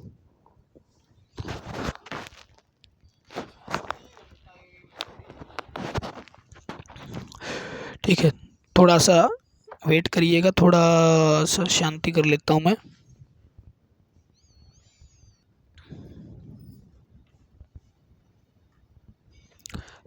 तो अगला क्वेश्चन हमारा प्यारा क्वेश्चन, विद्युत परिपथ में फ्यूज का कार्य क्या है। देखो भाई, इतने मेहनत करते हैं, कमेंट ज़रूर किया करो, पूरी वीडियो देखते हो लाइक ज़रूर किया करो, क्योंकि लगातार 1 घंटे आप बोल के दिखाओ, फिर कहना भी मेहनत है या नहीं है, ठीक है ना। भाई आपको लगता है मेहनत नहीं होती, 2 घंटे में एक पूरी मूवी देखते हो आप, मूवी बन जाती है, फिल्म बन जाती है ना। वो 2 घंटे आप फिल्म देखते हो ना, उसके पीछे कितनी मेहनत लगी होती है वो आप नहीं देख पाते। भी 2 घंटे में मूवी वो तैयार आपको दिखाई जाती है, वो 2 घंटे में तैयार नहीं होती। तो उसी प्रकार से ये कंटेंट आपको 1 घंटे प्रोवाइड किया गया है, बोला जा रहा है कितना ज़ोर ज़ोर से, और बोलने के साथ साथ में क्वेश्चन भी, दिमाग भी, ठीक है ना, दर्द करने लग जाता है। और ये कितने सालों की मेहनत है तब यहाँ पर पहुँचे हैं। तो आप का दायित्व बनता है, आपका फ़र्ज़ भी बनता है कि कमेंट और लाइक ज़रूर करें, ठीक है ना। कमेंट करें और लाइक ज़रूर करें, वीडियो अच्छी लगे ज़रूर लाइक करें, क्योंकि इतनी स्पीड से भी आपको हर तरीके से स्ट्रॉन्ग करने के लिए हम मेहनत कर रहे हैं, ठीक है ना। जो भी है एक बार वीडियो को रोकें और पहले कमेंट करें, उसके बाद वीडियो को चलाएं, लाइक करें वीडियो को। अच्छा लगता है यार, मज़ा आता है यार हमें भी। आपको जैसे कंटेंट अच्छा मिलता है तो मज़ा आता है, तो हमें कमेंट अच्छे मिलते हैं तो हमें मज़ा आता है, ठीक है ना। तो मज़े अकेले आप ही लोगे क्या, थोड़े से हमें भी दे दिए जाएं, ठीक है। तो कमेंट लाइक ज़रूर किया करो, अच्छे लाइक अच्छे कमेंट होते हैं तो वीडियो बनाने के लिए प्रोत्साहित होते हैं, अगली वीडियो और एनर्जी के साथ आती है, ठीक है। तो आपने देखा भी होगा, तो प्यार से आपको पढ़ाया जा रहा है, और प्यार से एक कमेंट करो प्यारा लवली।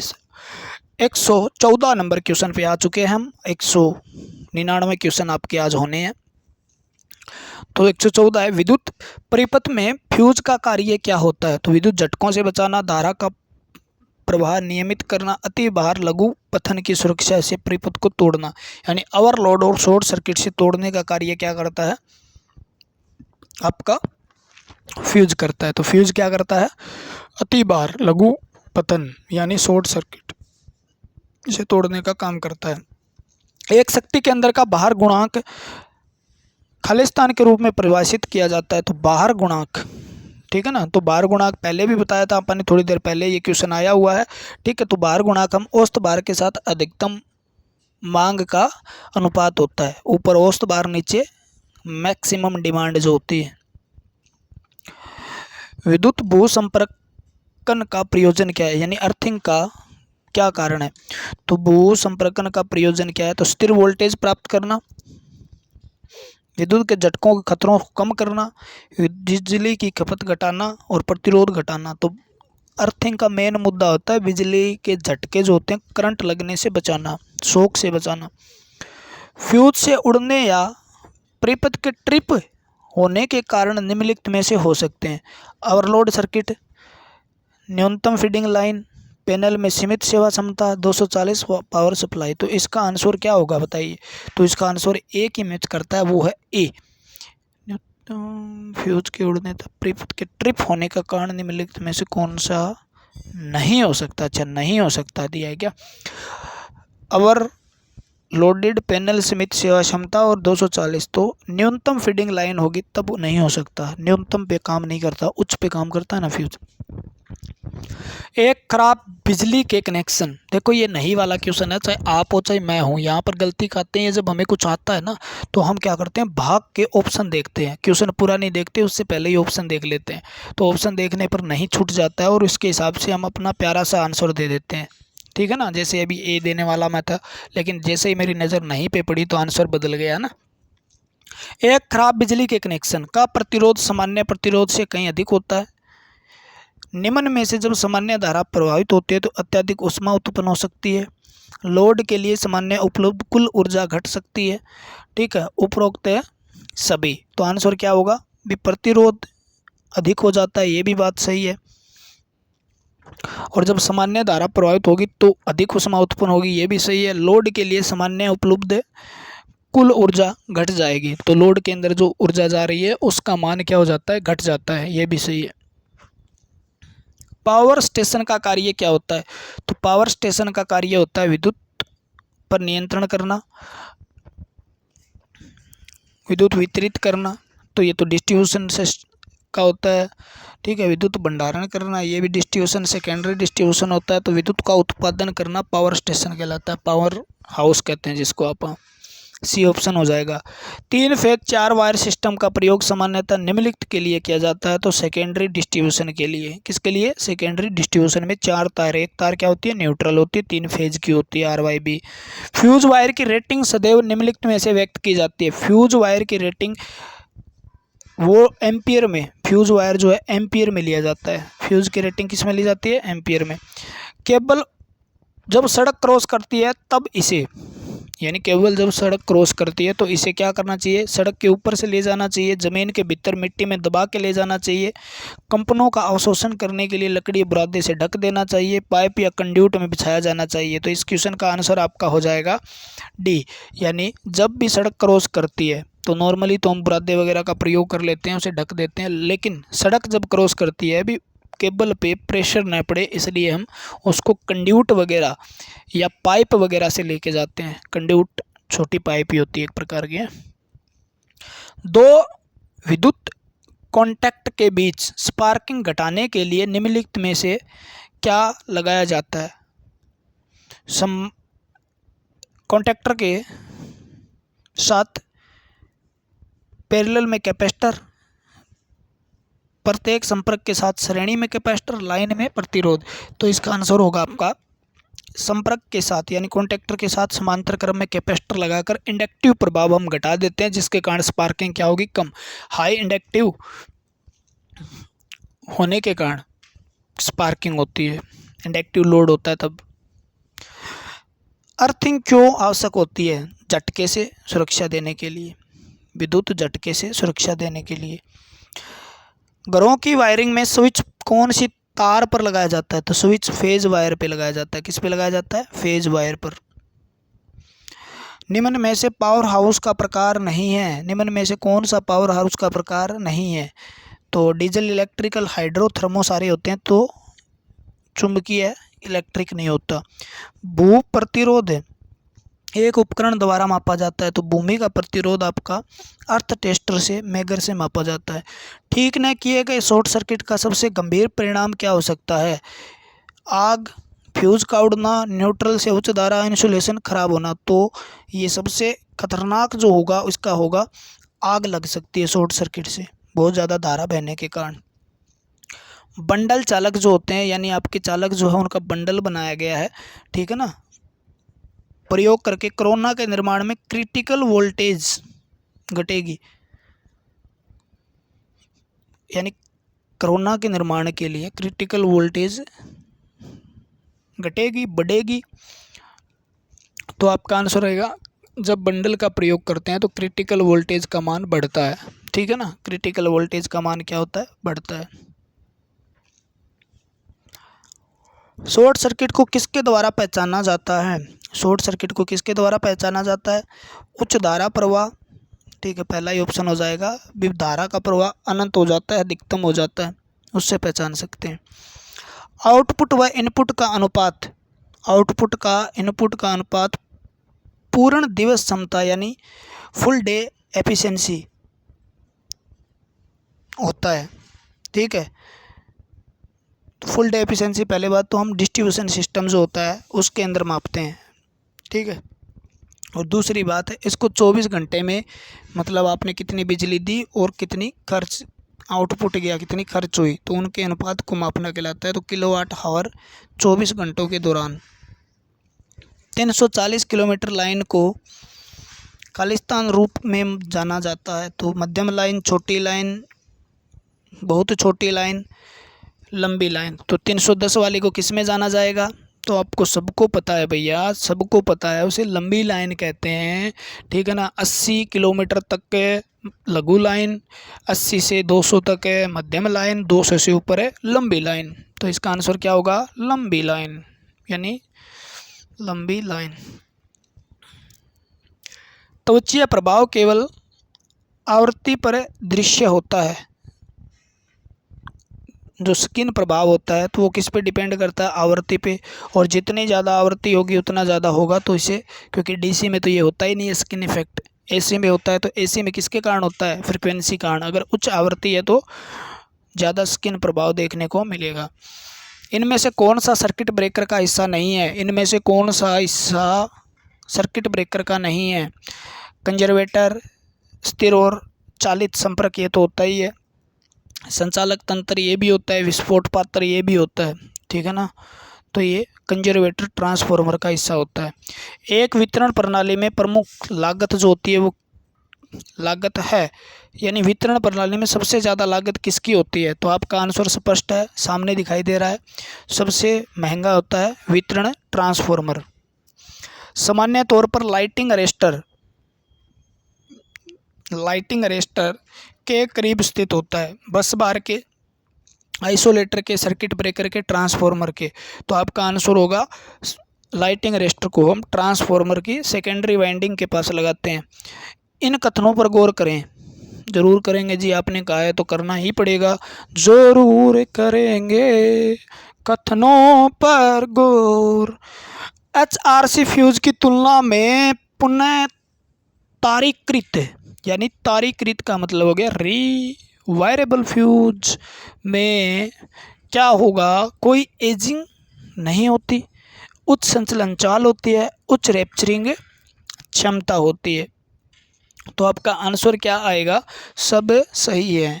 कोई एजिंग नहीं होती, उच्च संचलन चाल होती है और हाई रैप्चरिंग कैपेसिटी होती है। सब सही है, सब राधे राधे। सर्किट ब्रेकर की ब्रेकिंग क्षमता को सामान्यतः व्यक्त किया जाता है। सर्किट ब्रेकर की ब्रेकिंग क्षमता को हमेशा किस में व्यक्त किया जाता है, तो उसको हमें हमेशा मेगा वोल्ट एम्पियर में व्यक्त करते हैं, बस बार की मेगा वोल्ट एम्पियर में। और ब्रेकिंग सर्किट ब्रेकर की क्षमता भी हम MVA में। यूनिवर्सल मोटर के संबंध में कौन सा कथन गलत है, अच्छा रे, यूनिवर्सल मोटर इसे 0 से 60 हर्ट्ज के बीच वाणिज्य आवृत्ति के लिए डिजाइन किया जाता है। अच्छा, आवृत्ति का ध्रुव बदलने से घूर्णन की दिशा उल्टी नहीं होती। अच्छा, गलत छांटना है भैया। आमतौर पर इसे इस डिवाइस में बनाया जाता है कि जिसे यहाँ चलाता है। अच्छा, 0.5 किलोवाट तक के छोटे आकार में बनाया जाता है। अच्छा, ये भी सही। चलो, गलत कौन सा है, तो एक बात इसने गलत कही है, वो सामने नजर आ रही है, बी। देखिए, आपूर्ति का ध्रुव बदलने पर यानी पोल बदलने पर घूर्णन दिशा उल्टी नहीं होती, लेकिन ये हो जाती है, ठीक है ना। पोल बदलने पर क्या हो जाती है, दिशा उल्टी हो जाती है। लोड शेडिंग की जाती है, तो लोड शेडिंग कहाँ की जाती है, तो अधिकतम मांग को कम करने के लिए, उपकरण को दक्षता से चलाने के लिए, मशीन की मरम्मत करने के लिए, शक्ति गुणांक को सुधारने के लिए। तो अधिकतम मांग को कम करने के लिए लोड शेडिंग की जाती है। सॉलिड ग्राउंडिंग को खालिस्तान से कम वोल्टता के लिए अपनाया जाता है। तो सॉलिड ग्राउंडिंग है उसको वोल्टता के लिए किसके लिए अपनाया जाता है? तो सॉलिड ग्राउंडिंग को, ठीक है, 640 वोल्ट यानी मध्यम वोल्टेज जो होती है से कम वोल्टता के लिए अपनाया जाता है। आम तौर से आउटडोर स्विच गियर से ज़्यादा वोल्टता के लिए प्रयोग किया जाता है। यानी आउटडोर स्विच गियर है वो कितनी वोल्टता के लिए प्रयोग किया जाता है? तो कितने से ज़्यादा? 66 kV से ज़्यादा वोल्टता के लिए प्रयोग किया जाता है, किलो वोल्ट से। एक फ्यूज को कभी भी नहीं लगाना चाहिए तो न्यूट्रल तार में, कभी भी नहीं लगाना चाहिए न्यूट्रल तार में, हमेशा किस में लगाना चाहिए? फेज में। इलेक्ट्रिकल फायर के मामले में निम्नलिखित में से आग बुझाने के लिए प्रयोग किया जाता है। तो आग बुझाने के लिए हम पानी, कार्बन पाउडर, सूखा बालू, तो हम किसका प्रयोग करेंगे? सूखा बालू का। वैसे कार्बन टेट्राक्लोराइड का प्रयोग करते हैं, आप हेलोन प्रकार का प्रयोग करते हैं, और सूखा बालू भी प्रयोग कर सकते हो, लेकिन पानी का प्रयोग कभी नहीं करना चाहिए। लघु परिपथ स्थिति में फ्यूज न उड़ने का कारण क्या है? फ्यूज की रेटिंग बहुत ज़्यादा है, ठीक है ना, फ्यूज की रेटिंग ज़्यादा है तो फ्यूज नहीं उड़ेगा। सौर सेल में किस सामग्री का प्रयोग होता है? तो सोलर सेल के अंदर सिलिकॉन, इसे फोटोवोल्टिक सेल भी कहा जाता है, अर्धचालक का प्रयोग किया जाता है। तो सोलर सेल की जो होती है दक्षता कितनी होती है? तो सोलर सेल की दक्षता क्या होती है? 25 से 35% तक होती है सोलर सेल की, 25 से 35%। आमतौर पर किस वितरण प्रणाली का प्रयोग नहीं किया जाता? तो कौन सी वितरण प्रणाली का प्रयोग नहीं किया जाता? 3 फेज 4 वायर का प्रयोग किया जाता है। 3 फेज 3 वायर का प्रयोग किया जाता है। सिंगल फेज 3 वायर का भी प्रयोग किया जाता है, जिसमें से एक है अर्थिंग, एक न्यूट्रल और एक फेज की होती है। सिंगल फेज 4 वायर का प्रयोग नहीं किया जाता। परिपथ वियोजक की वियोजक क्षमता यानी ब्रेकिंग कैपेसिटी जो होती है आमतौर पर निम्नलिखित में से व्यक्त की जाती है। तो ब्रेकिंग क्षमता मेगा वोल्ट एम्पियर। 1956 का जो भारत का नियम है, ओवरहेड लाइनों सबसे नीचे चालक की भूमि से ऊंचाई क्लियरेंस दी जाती है। यानी सबसे निचले चालक की भूमि से ऊंचाई कितनी होनी चाहिए? क्लियरेंस किस रूल के हिसाब से दी जाती है? तो ये रूल आपका है कितना है? ये रूल 77। कौन सा हो जाएगा? Rule number 77। 2 भू संपर्क इलेक्ट्रोड के बीच न्यूनतम दूरी कितनी होनी चाहिए? तो 2 इलेक्ट्रोड जो है उनके बीच की दूरी कितनी मानी जाती है? तो 1 मीटर। कितनी मानी जाती है? भूमिगत भू संपर्क इलेक्ट्रोड के बीच की दूरी न्यूनतम कितनी होनी चाहिए? 1 मीटर। और नॉर्मली कितनी होनी चाहिए? 1.5 मीटर से ज़्यादा नहीं होनी चाहिए ना। भू संपर्क तार का साइज होना चाहिए, भू संपर्क तार का फेज तार के बराबर, न्यूट्रल तार के बराबर, फेज तार से अधिक, फेज और न्यूट्रल तार से अधिक। तो ऑप्शन हो जाएगा आपका फेज और न्यूट्रल तार से अधिक उसका व्यास होना चाहिए, बड़ा होना चाहिए, ज़्यादा ज़्यादा करंट को ले जा सके। 3 फेज सिस्टम में निम्नलिखित का प्रयोग करना चाहिए। 3 फेज में एकल भू संपर्क, दोहरा भू संपर्क। तो इसमें क्या आ जाएगा आपका? सीधा सीधा है 3 फेज के लिए हम क्या है? डबल अर्थिंग का प्रयोग करते हैं। सर्विस लाइन के लिए निम्नलिखित में से किस खंबे को प्राथमिकता दी जाती है? तो किस खंबे को? सर्विस लाइन की बात कर रहा है तो आरसीसी तो किसको दी जाती है? नॉर्मल सी बात है, सबको पता है आरसीसी वाले को। आपके घर के बाहर कौन से लगे हुए हैं? आरसीसी। तो आपके घर के बाहर ये सर्विस लाइन। 3 पिन प्लग है, उसमें टॉप अर्थिंग पिन अन्य 2 वायर से मोटी रखी जाती है। तो मोटी रखने का कारण क्या हो जाएगा? जो आपका एक तो है गलत कनेक्शन से बचने के लिए भी, और के साथ कनेक्शन ना हो जाए भी, ये मोटी है अर्थिंग के लिए होती है, ठीक है, ज़्यादा करंट वहन कर सके। तो एक तो मोटी का निशानी हो गया अभी अर्थिंग और का कनेक्शन, जो उस कनेक्शन का क्या हो, न्यूट्रल या फेज के साथ कनेक्शन नहीं कर दे उसमें पिन के साथ।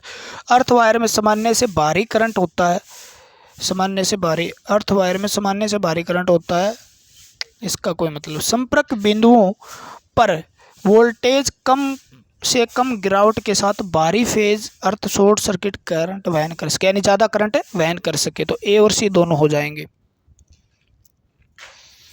बार को स्विच ऑफ करने पर स्पार्किंग होने का कारण क्या है? उच्च प्रेरकत्व यानी हाई इंडक्टिव। झूला रूपी विद्युत रोधक किस क्रम में लगे होते हैं? झूला रूपी विद्युत रोधक यानी लटकने वाले जो आपके इंसुलेटर हैं, जिनको हम सस्पेंशन टाइप भी कहते हैं, तो किस क्रम में लगे होते हैं? तो झूला रूपी किस क्रम में लगे होते हैं भाई? ठीक है, तो झूला रूपी किस में लगे होते हैं? श्रेणी क्रम में। किस में लगे होते हैं? श्रेणी क्रम में। थूक सूख गया भैया, पानी पास है नहीं।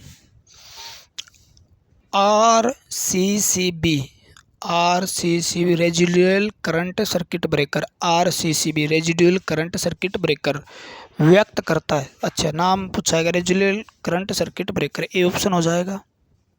क्या हो जाएगा? ए ऑप्शन हो जाएगा। ए ऑप्शन हो जाएगा।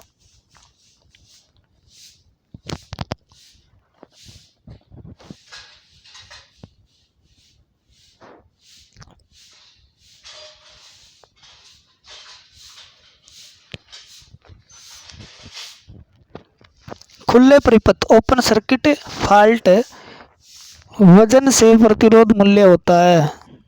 तो खुले परिपथ फॉल्ट वजन से प्रतिरोध मूल्य होता है। ओपन सर्किट में प्रतिरोध क्या होता है? तो असीमित होता है, इन्फिनिटी होता है। भारत में किस स्थान पर नाभिकीय संयंत्र नहीं है? तारापुर में है, ठीक है, कोटा में है, नरोरा में है। तो दिल्ली में नहीं है। कोटा, नरोरा, तारापुर में है। और हरियाणा में किस में है? गोरखपुर में।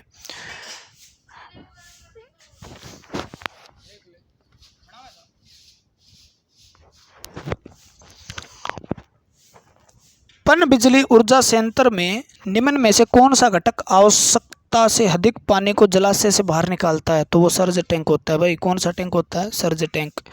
ठीक है। वाष्प टरबाइन की ऊर्जा को किस में बदलता है? तो वाष्प टरबाइन वाष्प ऊर्जा को किस में बदलता है? तो यांत्रिक ऊर्जा में बदलता है। किस में बदलता है? टरबाइन यांत्रिक ऊर्जा में बदलता है। 163 लंबा है, इसका आंसर आप कमेंट में दीजिए। ठीक है। मोटर परिपथ के लिए कौन सा रंग MCB नोब का चयन किया जाता है? तो मोटर परिपथ के लिए किसका प्रयोग? काला तो DC के लिए होता है आपका, ठीक है ना। तो आंसर क्या आ जाएगा? लाल नोब वाली, काले नोब वाली, हरे नोब वाली। तो आपका आएगा नीला नोब वाली मोटर के लिए प्रयोग करते हैं। मध्यम पारेषण लाइन की लंबाई क्या होनी चाहिए? तो मध्यम पारेषण लाइन की लंबाई जो होती है, यानी पारेषण का मतलब हो गया मीडियम ट्रांसमिशन लाइन की लंबाई क्या होती है? तो आपको कहेंगे, मैंने बताया था थोड़ी देर पहले, 80 से 200 मध्यम, 80 से नीचे लघु और 200 से ऊपर उच्च, यानी लंबी लाइन जिसको बोलते हैं, लॉन्ग ट्रांसमिशन लाइन जिसको बोलते हैं, वो 200 से ऊपर होती है। निम्नलिखित में से क्या स्विच गियर उपकरण नहीं है? स्विच गियर उपकरण नहीं है। तो स्विच गियर के अंदर हम क्या पढ़ते हैं? देखो, रिले, ठीक है, ट्रांजिस्टर, फ्यूज और सर्किट ब्रेकर, MCB, ACB ये पढ़ते हैं। ठीक है। तो इनके अंदर आपने कभी भी जिक्र सुना है? नहीं, स्विच गियर उपकरण नहीं है। तो ट्रांजिस्टर नहीं पढ़ते आप, ठीक है ना। तो ये स्विच गियर बाकी इसमें आ जाते हैं। तो फ्यूज, ट्रांसफॉर्मर, रिले, ये क्या है? Switch gear.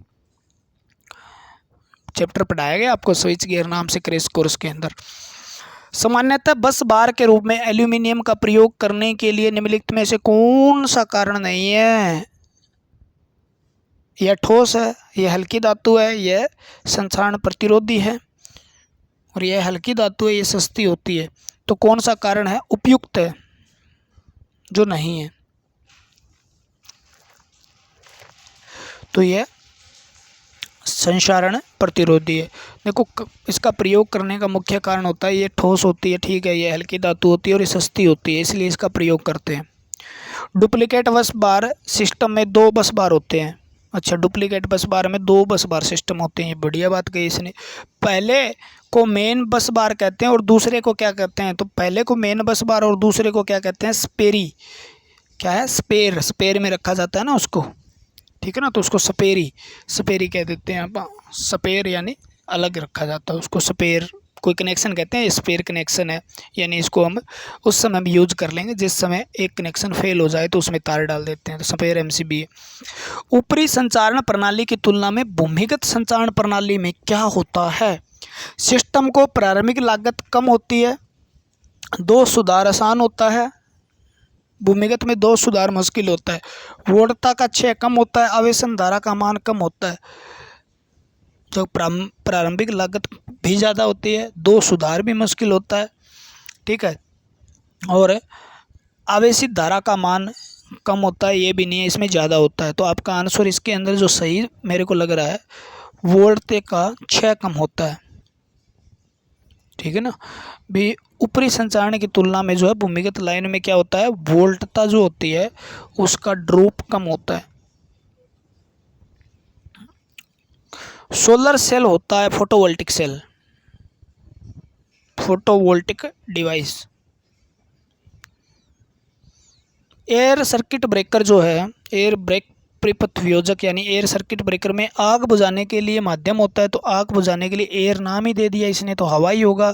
तेल वाला है तो तेल होगा, ठीक है। क्या टरबाइन की गति को नियंत्रित करता है? निम्नलिखित में से क्या टरबाइन की गति को नियंत्रित करता है? निम्नलिखित में से क्या टरबाइन की गति को नियंत्रित करता है? गवर्नर, वाल्व हाउस, प्रत्यावर्तक, पावर हाउस। तो इसका आंसर आएगा ए। तो गवर्नर क्या करता है, टरबाइन की गति के लिए प्रयोग किए जाने वाला उपकरण है। द्वितीयक संचरण के प्रयोग की जानी वोल्टता कितनी होती है? द्वितीयक संचरण के लिए वोल्टता जो होती है वो कितनी होती है, यानी सेकेंडरी ट्रांसमिशन के लिए जो प्रयोग की जाती है तो वो तो होती क्या है? तो आपका आंसर आएगा 33 किलोवोल्ट या 11 किलोवोल्ट। रेडियल प्रणाली का प्रयोग तब किया जाता है जब जब ज़्यादा विभव पर शक्ति का उत्पादन हो, उपभोक्ताओं की संख्या अधिक हो, कम विभव पर शक्ति का उत्पादन करना हो, उप स्टेशन बाहर केंद्र से दूर हो। तो इसका आंसर आएगा आपका कम विभव पर शक्ति का उत्पादन करना हो तब रेडियल पावर का इस्तेमाल करते हैं। रेडियल प्रणाली का, रेडियल डिस्ट्रीब्यूशन प्रणाली है एक प्रकार की, है ना। अधिकतम ऊर्जा से उत्पन्न होती है 1 किलो कोयले के 1 किलो यूरेनियम के फ्यूजन। तो आपका आंसर क्या रहेगा? फिजन से 1 किलो यूरेनियम के नाभिकीय विखंडन से ऊर्जा अधिकतम प्राप्त होती है। रिएक्टेंस की यूनिट को क्या कहा जाता है रिएक्टेंस की यूनिट को क्या कहा जाता है? ओम, ठीक है ना। रिएक्टेंस की यूनिट क्या होती है? इम्पीडेंस ट्रायंगल बनता है, तो इम्पीडेंस ट्रायंगल किससे बनता है? तो इम्पीडेंस से, रेजिस्टेंस से, रिएक्टेंस से, ठीक है ना, तीनों से बनता है। तो जेड आर आपका और एक्स से बनता है। लाइन वोल्टेज के बराबर फेज वोल्टेज होता है, तो लाइन वोल्टेज के फेज वोल्टेज किस में बराबर होता है? तो होता है डेल्टा कनेक्शन में, और करंट बराबर होता है स्टार कनेक्शन में। अगला क्वेश्चन है, पुनः तार डालने योग्य फ्यूज वायरेबल फ्यूज की तुलना में अचारसी फ्यूज का क्या लाभ है? तो इसका लाभ है, ये जो है मेन चीज़ है, जो ये इसकी कैपेसिटी जो होती है वो हाई रैप्चरिंग कैपेसिटी होती है, ठीक है ना। और आग से भी ये क्या करता है? सुरक्षा देता है, आग से भी सुरक्षा देता है। और सेमी क्लोज नहीं होता, ये पूरा घिरा हुआ पूरा क्लोज होता है। तो इसका ऑप्शन होगा एजिंग इफेक्ट प्रेजेंट होता है, नहीं होता है। तो इसका आंसर होगा हाई रैप्चरिंग कैपेसिटी। बड़े पावर स्टेशन में पृथ्वी प्रतिरोध का मान क्या होना चाहिए? यानी बड़े पावर स्टेशन में पृथ्वी का मान, यानी जो पृथ्वी का है ना, अर्थिंग का रेजिस्टेंस है वो कितना होना चाहिए? अर्थिंग का रेजिस्टेंस आपका होना चाहिए 0.5 ओम, आधा ओम। खालिस्तान की सुरक्षा देने के लिए, ठीक है, देने के लिए उपकरण की भू संपर्क अर्थी जरूरी है। तो विद्युत झटकों से सुरक्षा के लिए अर्थिंग जरूरी होती है। सर्विस लाइन के लिए किस खंभों का उपयोग अधिकांश किया जाता है? तो सर्विस लाइन के लिए आरसीसी का प्रयोग अधिकतम किया जाता है। एक संधारित्र कैपेसिटर को किस रूप में जोड़ा जाना चाहिए कि वह किसी एसी मोटर लोड का पावर फैक्टर मान बढ़ाएगा? तो कैपेसिटर किस हिसाब से जोड़ें कि पावर फैक्टर बढ़ाए? तो आपका सीधा सीधा बात है, मोटर के समांतर क्रम में, मोटर के समांतर क्रम में।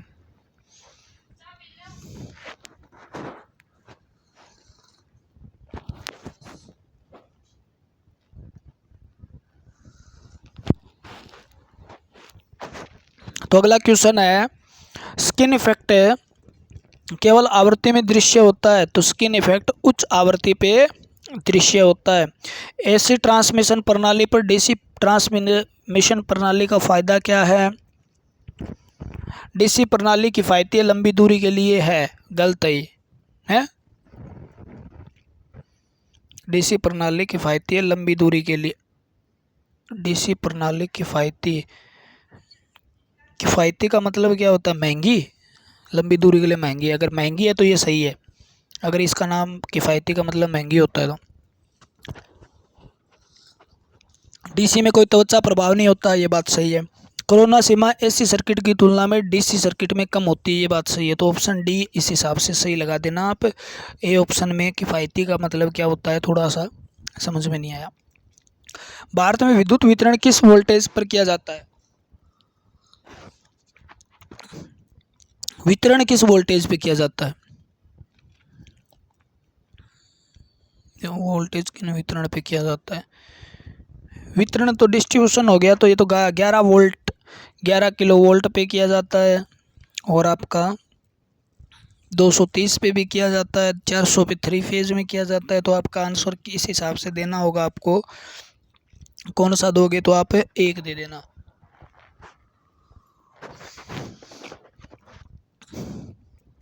ग्यारह किलो वोल्ट प्राइमरी होता है और सेकेंडरी 400 वोल्ट या 440 वोल्ट 3 फेज।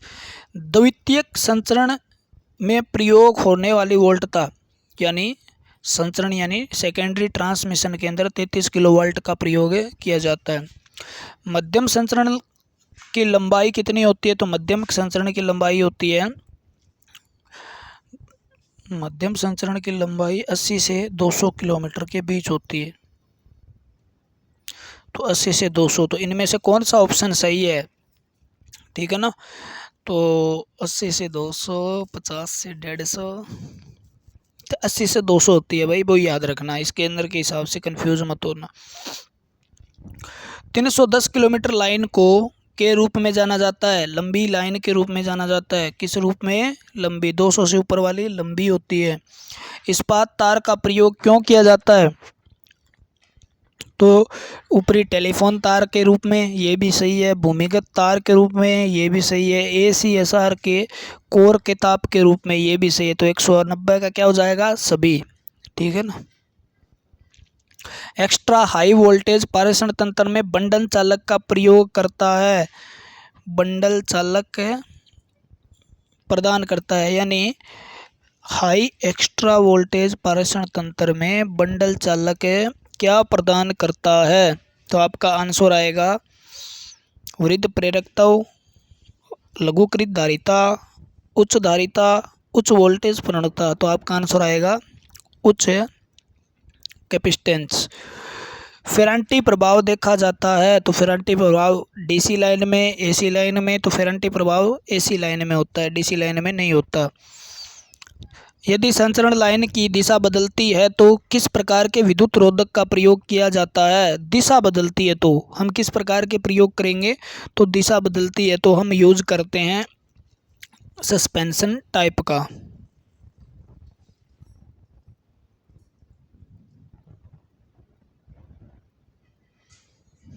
नहीं, दिशा बदलती है तो हम सस्पेंशन नहीं, स्ट्रेन टाइप का प्रयोग करते हैं यार।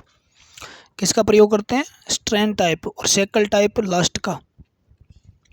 अंडरग्राउंड केबल के एक्स्ट्रा हाई टेंशन वोल्टेज क्या होती है। ये क्वेश्चन सारे के सारे पावर सिस्टम वाले हैं और पावर सिस्टम वाले क्वेश्चन थोड़े याद कम रहते हैं। मैं बता देता हूँ आपको, यहाँ से क्वेश्चन गलत होने के चांसेस ज़्यादा होते हैं। थोड़ा सा लॉजिकली क्वेश्चन पूछा जाए तो ध्यान से पढ़ लो, इसको ध्यान से समझ लो। यूट्यूब प्लेलिस्ट के अंदर वीडियो पड़ी है, आराम से समझाया गया एक एक बात को। अंडरग्राउंड केबल के extra high tension voltage rating क्या होती है। Underground cable extra high tension की वोल्टेज रेटिंग क्या होती है, तो उसकी वोल्टेज रेटिंग होती है 33 से 66 किलोवोल्ट। हाई टेंशन केबलों का सामान्यतः प्रयोग होता है, हाई टेंशन केबलों का प्रयोग सामान्यतः 11 किलोवोल्ट तक होता है। कहाँ तक होता है? 11 किलोवोल्ट। निम्न में से कौन संचरण लाइन की शक्ति गुणांक सुधार सकता है। संचरण लाइन की जो शक्ति गुणांक पावर फैक्टर सुधारने के लिए हम सिंक्रोनस मोटर का प्रयोग करते हैं। एक ट्रांसमिशन लाइन सिस्टम में फीडर को पावर देता है, तो फीडर को पावर कौन देता है? फीडर को पावर कौन देता है? तो वितरक देता है, यानी डिस्ट्रीब्यूटर देता है।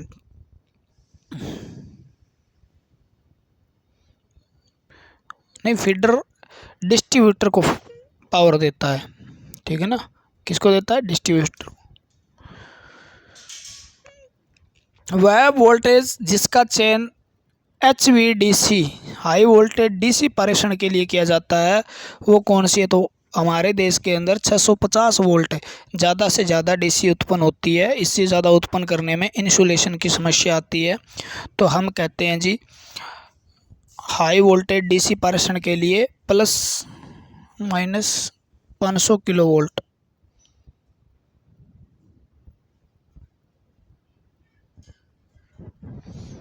ठीक है, तो किलो वोल्ट तो नहीं होता इसका यार इतना, या फिर ये HVDC कुछ और ही होगा भाई। ठीक है, आंसर देने से बचेंगे और आप इसका आंसर कमेंट में बता दीजिएगा अगर आपको पता हो तो।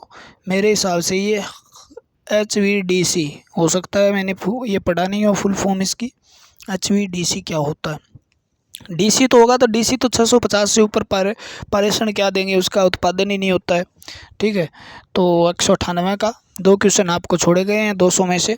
एक थर्मल प्लांट की संपूर्ण थर्मल दक्षता लगभग होती है, यानी थर्मल प्लांट की दक्षता जो होती है वो कितनी मानी जाती है आपकी? 25 से 30% मानी जाती है। कितनी मानी जाती है? 25 से 30%। ठीक है, लो जी, आपके 199 क्वेश्चन आज हो गए हैं, बहुत ही बढ़िया तरीके से, बहुत स्पीड से, और आपने भी साथ साथ में कवर किया है। अगर आप वीडियो यहाँ तक देखी आपने तो एक बार कमेंट ज़रूर करें भी सर हमने पूरी देख दी, मज़ा आ गया सर। ठीक है, क्योंकि पूरी देखी है तो मज़ा आया तभी देखी है, ऐसे तो नहीं देख पाओगे। और पूरी देखी है तो कमेंट हमें ज़रूर करना चाहिए भाई। ठीक, आपका फ़र्ज़ बनता है और इससे हमें एक एनर्जी मिलती है, और इस तरीके से सुपर फास्ट चीज़ें आपके लिए लेकर आएंगे आगे, और भी मतलब नए सेशन लेके आएंगे। एक चैप्टर हो रहा है और एक लेक्चर होने के बाद इसका एक लेक्चर हो रहा है आपका पूरे सारे के पूरा का पूरा इलेक्ट्रिशियन थ्योरी के पूरा ऑपरेशन हो जाएगा। उसके बाद नया सेशन लेके आएंगे, नए क्वेश्चन होंगे, नया तरीका होगा, क्योंकि हर बार पढ़ाते हैं तो एक नए तरीके से और नए क्वेश्चन और नए सेशन के हिसाब से हम लेके आते हैं। ठीक है ना, जो आपके लिए बहुत ही महत्वपूर्ण साबित होता है।